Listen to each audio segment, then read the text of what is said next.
Checking the sound, how the sound sounds. How does the sound sound, guys? How about now? Trying to see if I run the sound instead through the monitor through a headphone, if it's better. That may be true. I don't know. You tell me, how does it sound?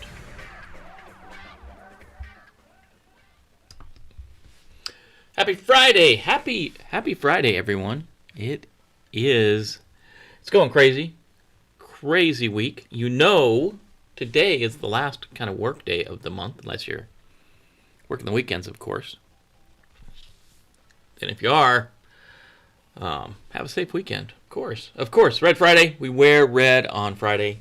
Remember, everyone deployed. Remember those folks downrange. If you need to get your red t-shirt like this one, right here, you can get that at cyber-recon.com /swag. It's the place to get your official Cyber-Recon red Friday shirt. Remember, everyone deployed. Man, I don't know how you guys are doing. It's been rainy up here in Virginia. We're getting a little bit of that tropical storm. The leftovers, the holdouts. Got a little bit of music still going in the background there. What you know about that? Some music.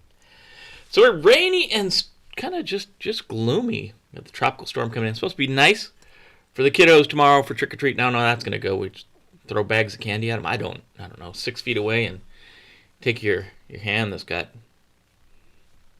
whatever they're worried about being on them. You throw candy at them and they take the candy and eat it. And apparently that's safe. I don't know. Apparently it's safe. What do we got going on? We got end of the month. Man. End of the week, end of the month. We're going in November 19th. For y'all, that's the next trivia day. If you're coming out to do trivia, that's the day. That's the day you want to be out here. 7 p.m. East Coast time. Show up 15 minutes early if you want. Make sure you're ready to go. Make sure you got your Socrative up. Make sure you got your up on the live stream. Make sure all that stuff. You can win. No charge to enter. No charge to play the game at all. 0. We don't want your personal information. You can use a web browser to play. Socrative works in a web browser. You don't give it any information at all. Other than the name, you can make your name up. Just be safe. Don't be rude and all that. And you'll use the room name Cyber-Recon. If you want to download the app may get some information from you. That's not our thing. That's Socrative. You play for free, and you can win. You can even win prizes. No effing way. Yeah, voice in my head. Yes, effing way. Time to win some prizes. So, good morning, Mike. We made it. We did make it to Friday. I'm with you, man. What a long week. In the day job, I've been dealing with audit. 2, 3, 4 weeks now, internal audit. Over and over and over again. Man, they're doing good things. Auditors have a tough job. They got to come around, they got to beat you up and make you, put you through the ringer, but it's for a good purpose. But man, when they're around, sometimes it's hard. Don't get things done you want. It's hard to get things accomplished. Sometimes when their schedule is a little topsy-turvy. So that's what's going on with me at work. What's going on with you guys at work? What you got going on? What is the soup du jour at your place? I know you got to get off. You got to get off to work. When you get to work today, whether that's virtual or actually somewhere where you're going to, I know not everyone is virtual. Not everyone can be there.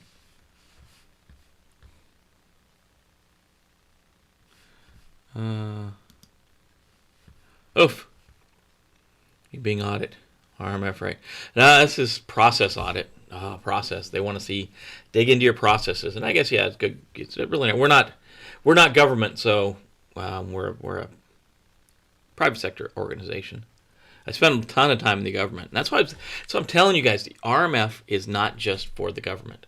A lot of people go to the RMF, they go, oh, that's government, that's DOD. No, I've used it in pharmaceuticals, I've used it in automotive, I've used it in financial. in the private sector. The private sector is moving towards the RMF. I'm telling you that right now. Get ahead of the game. A lot of the private sector is moving to the RMF. And you may ask why? Well, one, it's got an organization structured, already ready to go. It's already been tested. The process works. And obviously you can go with another one. Like you could go with the OSI. Or you could go with ISO, excuse me. Go with ISO. I just bought one book from ISO. One book from ISO on engineering standards. Over $200. One book. Get the engineering standard, what is it? NIST special publication 800-161, I think, is that's free on the internet. So you're a corporation.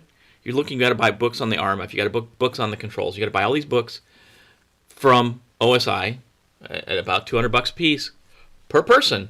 You're not supposed to share them, or you go use the RMF model, which has been tried and true. It's got everything else there. But it's got everything the ISO does, and it's free. You tell me which way you're going to go. A lot of systems expiring this month, so lots of packages that need to be ready for ATO. Oh, man. I remember those days. Oh, what a mess. Continuous monitoring and ongoing authorization is the way to go if you get your organization to switch that way.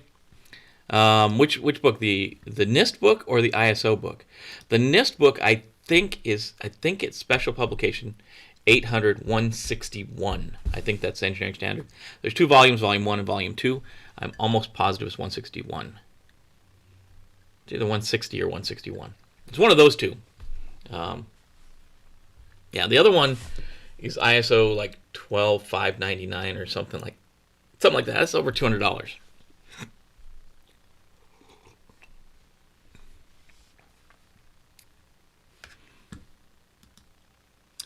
It's ISO, International Standards Organization, or they like to call ISO now.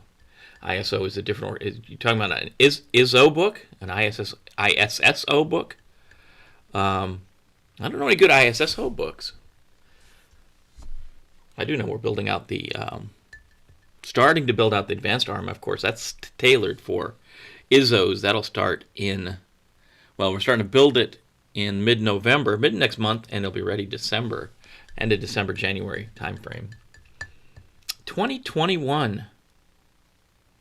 Yeah, Mike, if you get a chance, let me know if it's 160 or 161. I don't want to throw people off. That's the engineering standard for NIST. Documents are out there ready to go. But you guys, when you get to work, when you get work virtually, when you get to work, physically, if you're going to work, 'cause a lot of people, you're working in the intelligence community, you work in DoD. Some places, you're working a job where you have to go in. Outside those areas, maybe you got to go in. You need to know what day it is. You need to know that trivia for the day. You need to know it's Frankenstein Day, Frankenstein Friday. That's your weird holiday of the day. Is Frankenstein Friday. Mary Shelley's book. We know that this guy up here, actually this guy right here, is not Frankenstein. Victor Frankenstein, as many of you know, was the Dr. Frankenstein, and that's Dr. like marching green man on the screen. If you're watching on YouTube, can't see it if you listen to a podcast, but just imagine a green guy on the screen. That's Frankenstein's monster. I don't know if he was ever given a name. I don't remember ever having seen a name for Frankenstein, but it's Frankenstein Friday. The last Friday in October is always Frankenstein Friday, so it's not the 30th. Obviously, next year it'll be a different day. Frankenstein Friday. Crazy. Got a lot of stuff in the news. One thing, YouTube apparently doesn't like the way I've been doing things when I read from when I show you guys the other web pages. When I show you the web page, apparently YouTube doesn't like that. Put a kibosh on it. Started flagging content because of that. I can't figure it out. It's not the music. I thought it was the music. I thought maybe it was posting the web links. So if you've been watching the show for the last couple of days, you'll know one day we didn't have the web links in the show notes. One day we didn't have the music just to go in. And it's zeroed down on showing the web pages to you guys, which obviously you can go out and grab on your own. They're in the show notes. You're listening to the podcast. They're in the show notes on the podcast too. And YouTube, where we watch at YouTube/cyber-recon. It's down at the bottom. Down at the bottom. Yeah, the only book we talked about the 161. I think 161 or 160 from NIST. And the ISO book is it's like $12,599 or something. Let's look it up. Let's see what the name of that thing is.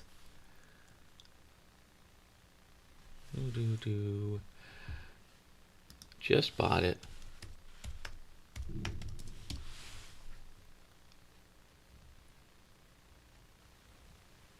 I'm gonna have to get it back to you. It's not coming up in the search. If you look in whichever document it is from NIST, this 160 or 161, that's it's going to be listed as one of the references. An ISO book. It's like $227 or $216, something like that. Or you can get the NIST version, which is the SP 800, either 160 or 161. That's free from the internet, from the interwebs.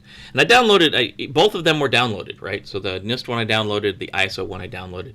The only difference was the over $200 I had to give to ISO. So that's why you'll see a lot of, I guess that's the point behind it, a lot of private firms, a lot of private sector firms, are going to the RMF. The RMF is free.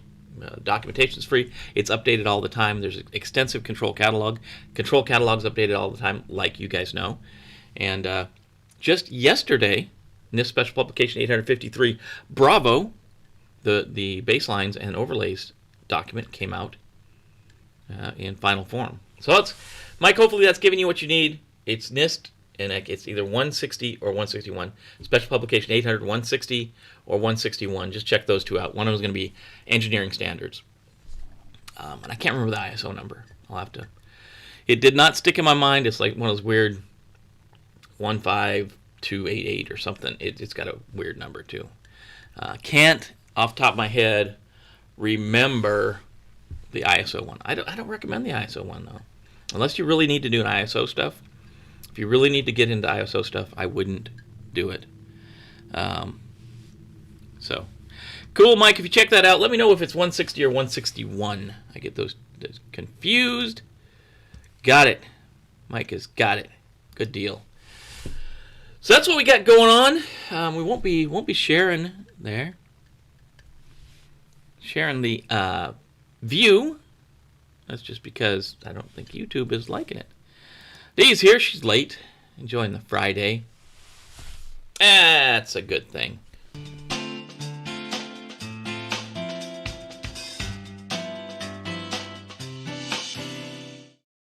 Because it wasn't much of a transition in that one. It kind of surprised you with the intro just off the bat. That's kind of Friday we're having. Our Illy coffee is in a Cowboy Bebop cup.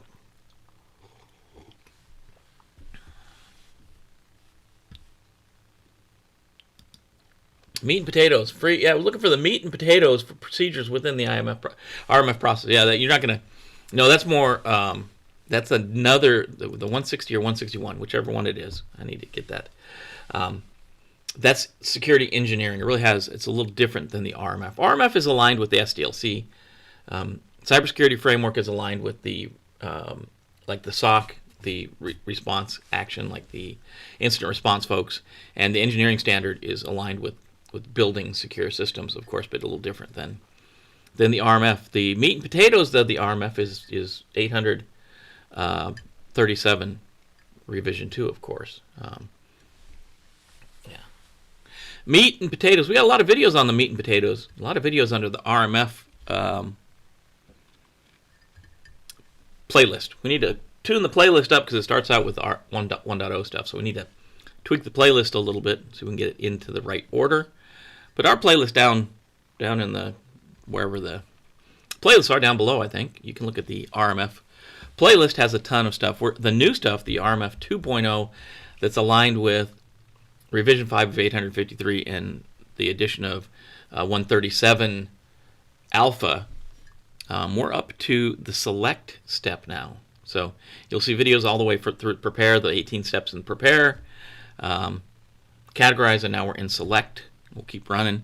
That should be by the end of November. We'll have all of those updated, and that obviously aligns with the class, the courseware. If you're going to take the RMF class from us, you get the extra stuff. You get the interactive videos, you get the word searches, you get the quizzes, you get the handouts, you get the live, the lab exercise kind of things. I'd like to a little close on using lab. It's not going into a lab. It's doing exercises that you would normally do with the RMF, categorizing systems and selecting controls, that kind of stuff, implementing controls, but not necessarily in a lab where you log into a virtual machine. It's doing the actual exercise of going through the RMF.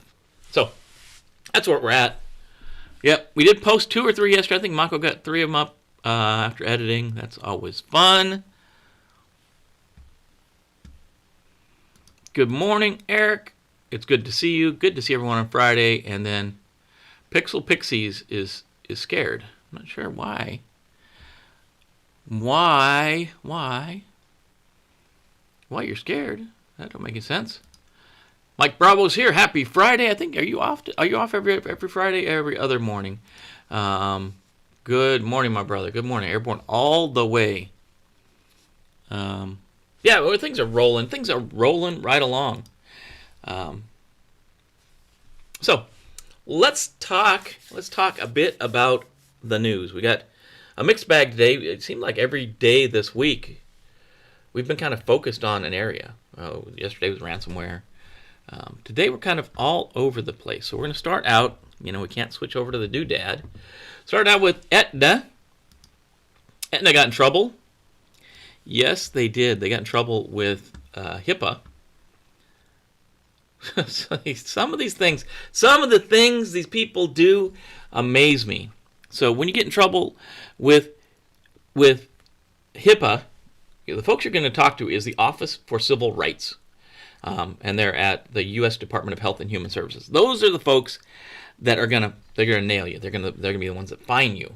And Aetna got nailed for $1 million. That's the settlement they paid, and it's 3 different incidents. If you're German, I guess that's 3 different incidents that way. Yeah, they admitted for the 2017 breach that violated the rules. It's crazy. So the first incident was April 27th. A little over 5,000 people's individual was breached. 2 web services used to display plan-related documents, and health plan members allowed documents to be accessible without logon credentials and subsequently indexed by various internet search engines. So your PHI, your private health information, was indexed by Google and made available to everyone. That's nice. Thanks, Aetna.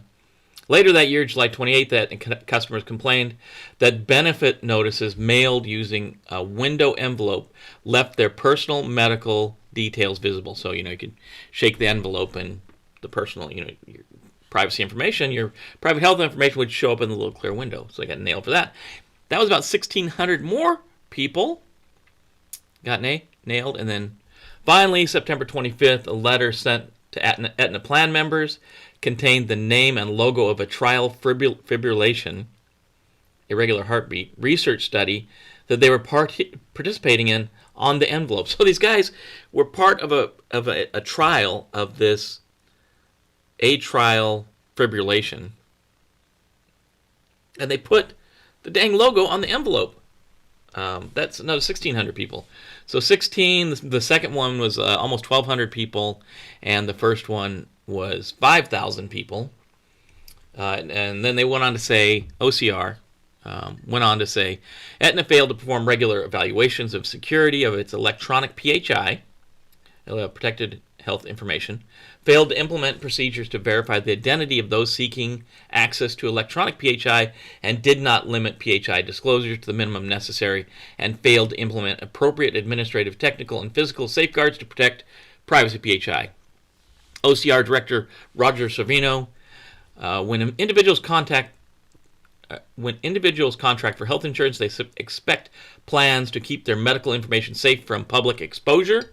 Unfortunately, Aetna's failure to follow the HIPAA rules resulted in 3 breaches in a 6-month period, leading to this $1 million settlement. So they got fined $1 million. It's not the largest penalty. The biggest one went to Anthem, and that was $16 million. And the exposure there was 79 million people being exposed. So Aetna, come on, man. Aetna, don't do that. Don't let people's information out. Price is right. Mike says he'll buy it. It's $3.99. I think you get 6 months access. We'll probably give you more access to this first go round, and we have live sessions once a week on Tuesdays now. So we can make sure Eric can make it. It's good. It's a good run. I think it's a good run. So, second on the docket today is the Wisconsin Republican Party. So it is election season. We're seeing a lot of this stuff.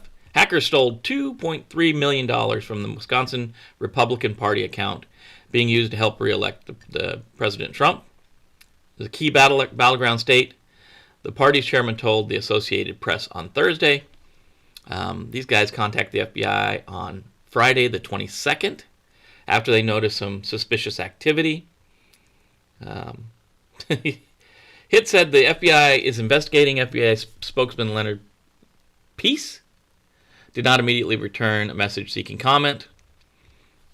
There's no doubt that the Republican Party, Wisconsin, is now at a disadvantage with money that's gone, HIT said from the Republican Party.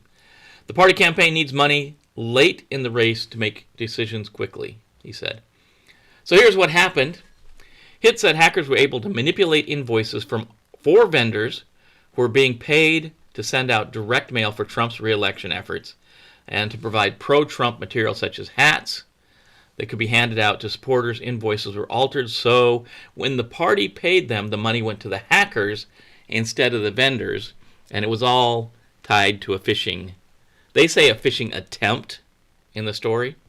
The story is by Huffington Post. Definitely, you're going to get. I'm telling. We're staying out of politics. Huffington Post doesn't stay out of politics. They lean a little bit left. So think about that when you're reading it. But it appears to be a phishing attempt. I would say if they were able to get $2.3 million, I'm going to say it was a phishing attempt. Oh my gosh. Yeah, oh my gosh. Had voice in my head. Oh my gosh. Oh my gosh. Yeah.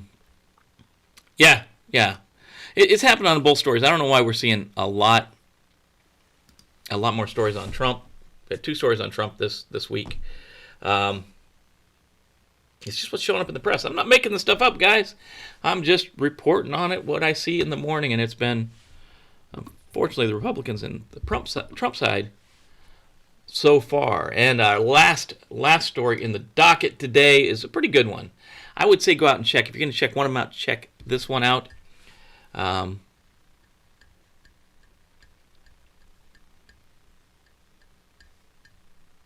This is how healthcare organizations can combat ransomware. That was funny. I don't know if Trump was funny or I don't know for sure. Something was funny. Recent United Health Services (UHS) cyber attack highlights that healthcare industry is a prime target for cyber criminals. This breach was conducted by ransomware, thought to have been delivered by email through a phishing link. Talked about a lot about that this week. Recent research from Microsoft identified ransomware as a significant growing threat that all industries must be mindful of. And a lot more hitting the healthcare right now. Health and Human Services, DHS, and FBI all set a 3-party warning out this week about warning for healthcare. Oh, the sound effect. No, that's all right. It's just a little lag. I wasn't sure what was funny. The sound effect was funny. So they're giving us 6 dark readings went through, and they said, here's the 6 things you should do. And you're not going to be surprised. The 3 we always talk about in ransomware are within this 6. I would say grab this article, print it out if you need to, whatever. So number 1, adopt a layered approach for cybersecurity. We talked about this a lot. Strategic shift is vital in the defense against a growing number of sophisticated attacks, including ransomware. Doing this requires integrating various tools, including antivirus, firewalls, and web filters, and screening for malicious activity to minimize the risk. Adopting a layered cybersecurity strategy reduces the vulnerabilities within the healthcare network. And we talk about this. This is that layered defense. We have firewalls. We have IDSs and IPSs. We have host-based intrusion detection. We have host-based malware protection. We have network-based malware protection. We do threat hunting. We look for IOCs. Those kind of things. We have a layered defense. So if they get inside, we don't want them inside, but if they get inside, we'll be able to see them. Know they're coming. Stop them as far as the left as we can on the cyber kill chain. Number 2, rethink business continuity. For healthcare enterprises where data has life or death implications, it does. Think about that German case. It's critical the business continuity plan reflects that fact. Backing up sensitive patient data weekly or even daily is not sufficient in healthcare, and organizations should look for a continuous backup solution that allows them to treat sensitive information appropriately. It's important to note that when it comes to business continuity, one size does not fit all. Also, attackers have gotten very sophisticated about targeting backup during ransomware attacks, so assuring offline or otherwise protected backups of critical data are available is extremely important. That goes back to our 3-2-1 rule, right? 3 backups of sensitive data. And they're saying here, one of the things they point out that we really don't a lot is figure out what that backup time is, right? How long can you go?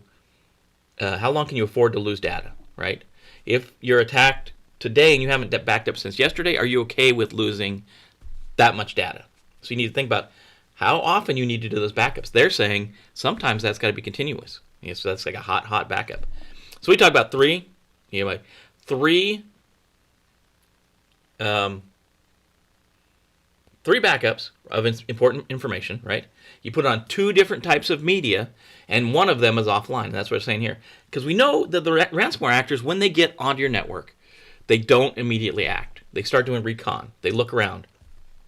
They find where your backups are. And if your backups are accessible, they're going to encrypt those too. And so they're not going to do you any good if they're on the same network or if they're accessible from the same network. So you want to keep one copy offline, and that may be cloud storage that you can't get to directly from your network, right? And then they're gonna do their thing. Number 3 on the list: phishing training. With attacks often being initiated by email, healthcare organizations must undertake regular training to help raise awareness of pitfalls. With people working 24/7 in a distributed environment, training healthcare worker needs to be more flexible to ensure no one is forgotten. It's important to educate employees on spotting suspicious links and being mindful of grammar, punctuation, spelling, and formatting errors. We saw that yesterday in the way that Ryuk is now being distributed, as these are often phishing red flags. Arming everyone with this knowledge and updating them regularly on the latest cyber scams reduces the likelihood of employees clicking on dubious links and can help ward off attacks. Right? Yeah, there's some of these phishing attacks are really good. Some of them look real. And we see again, when the attacker can get on the network and they can hang out and they can maybe compromise 1 or 2 people's email programs, they can see what email looks like. They can even jump on a string and inject the attack on one of those threads that's going on. So, yeah. It's bad. But we talk about that. Phishing is one of our top 3 we've got to do. Our 3 are no exposed RDP connections on the internet, patch everything, including the systems that are providing the VPN protection, and train your users, right? That's it. Strengthen employee passwords is number 4 for these guys. Trojan malware often attempts to propagate through the environment using lists of common or compromised passwords. Emotet, one of the suspected Trojans involved in the UHS attack, does this. Hospitals must end the practice of sharing credentials and integrate a tool to continuously search for exposed common credentials. If an employee or admin credentials are compromised or are using common passwords or derivatives of common passwords, it's easier for nefarious actors, to initially access and propagate through corporate infrastructure. Nefarious actors, bad actors, and threat actors. Now we're growing the list. Yeah, good passwords, good strong passwords. And if you think back to, I think earlier this week or last week, Carnegie Mellon had the story that we covered that they talked about. Maybe you don't need to use all four of the types of passwords. Password, you don't need special characters, numbers, uppercase, lowercase. You need to think about your password structure. Sometimes a longer password with less of those is maybe stronger, right? Number 5 on the list, make multi-factor authentication mandatory. Sensitive systems and data should require more than one login layer for security. Organizations must add additional authentication mechanism to deter hackers rather than hoping that one will suffice. Yeah, multi-factor. Got to do it, guys. Got to do it. And, go get something. Even like Facebook and a lot of other things have the ability to do multi-factor authentication. You get something like Duo. That's a common one that you get for free from all the little app stores. You can use that for authentication. Obviously, organization-wide, it's a bigger issue. You just can't get a free tool and do organization-wide multi-factor, but that's the way you got to go. Our friends in the government, they've been doing it for a while. CAP card, Common Access Card, allows multi-factor authentication. Something you have, something you know. Something you are is the third one, but. And then number 6 on the list, only permit remote access via virtual private network. That's important. No, that's our number. That's one ours too. Don't have those exposed RDP connections. Healthcare organizations have many workers that aren't on the front lines and are working remotely for the foreseeable futures. Hospitals must mandate that employees use VPNs to access work-related systems or data from home to keep this information protected. So this is for healthcare, but I think do it everywhere.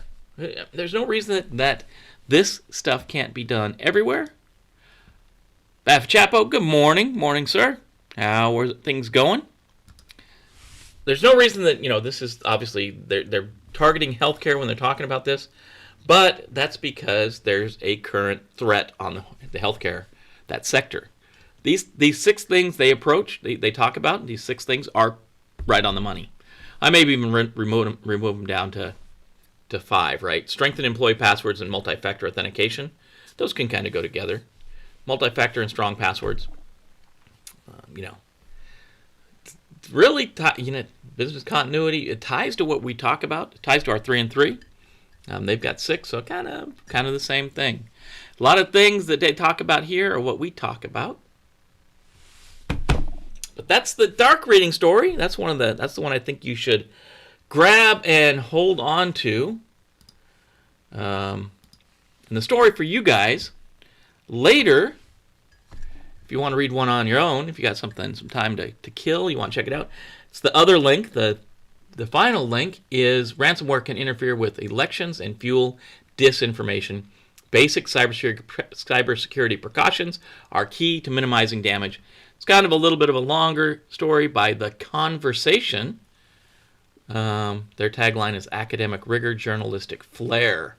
First time we've had a story from them, but it seems to be okay. Kind of the basics. What is ransomware? Ransomware is told. These are the headings. Ransomware in the election. How to lower risk. That's kind of it. It's kind of a good story. Looks a little bit long, not terribly long. Probably about a 10-minute read. Good morning, Rainier. Good to see you. Just as you got here, that's when we're wrapping up. We do have.